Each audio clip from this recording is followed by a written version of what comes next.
Hello students, now that we know what theorems to apply, let's go ahead to solving the problem on the board. Again, the question says, in the diagram below, MP is a tangent to the circle, LMN, at M, tangent to the circle at M. If the chord LN is parallel to MP, show that the triangle LMN is isosceles. So we have to prove that this triangle in the circle, inscribed in the circle, is an isosceles triangle. So those theorems we are going to apply are, like I said, the alternate segment theorem, which states that the angle between the tangent to a circle and a chord, the tangent here is MP, the chord is MN, is equal to the angle in the alternate segment. The angle in the alternate segment is angle MLN. So we write, let us put the given statements or the given information. Given LN, that's line LN, is parallel to line MP. This is given to us. Okay, and there's a chord MN. So we can say, applying the alternate segment theorem, P angle PMN, angle PMN is equal to angle NLM, angle NLM.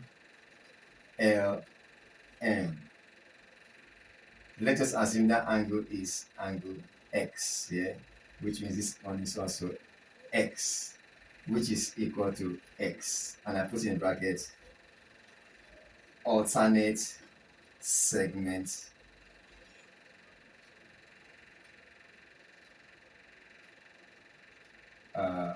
theorem. And I close the brackets. I put angles in alternate segments. I close the brackets. Okay, alternate segment theorem, or perhaps angles in alternate segment for short. Both can do.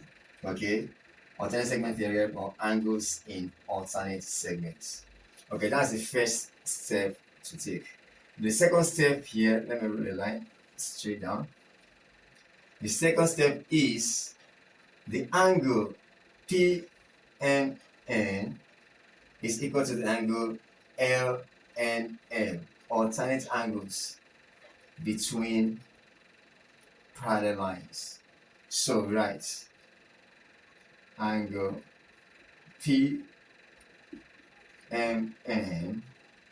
equals to angle LNM, which is also equal to x degrees. So you can put in the bracket also alternate angles, okay, between parallel lines.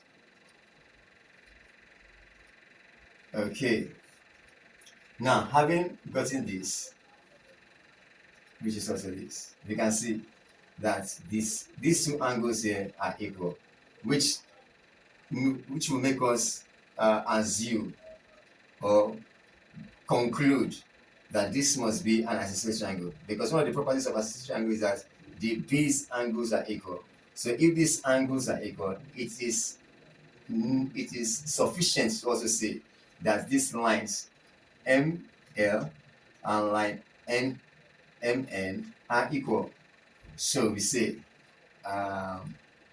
angle MLN equals angle LNM equals angle LNM,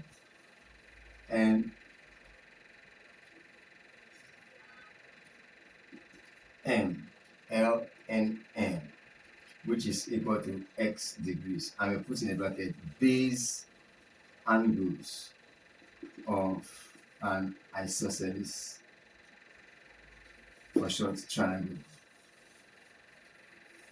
So if these are the base angles of an isosceles triangle, it means that hence triangle LMN is isosceles. So this is the proof that the inscribed triangle LMN is an isosceles triangle. So the key points to note are: one, the parallel line here and the chord. Whenever you see a parallel line touching a circle, a tangent to a circle, at the point at which the chord meets it, that is talking about the alternate angle, the alternate segment theorem. Okay, and whenever you see two parallel lines that meet at two particular points, such that the angles at the alternate sides appear in this one, it means that the angles are equal. So we have applied two theorems here: the alternate segment theorem, as well as the angle between two parallel lines, the alternate angle between two parallel lines. So if you find this explanation helpful, kindly like, share, and subscribe for more. Thank you very much for watching, and bye bye for now.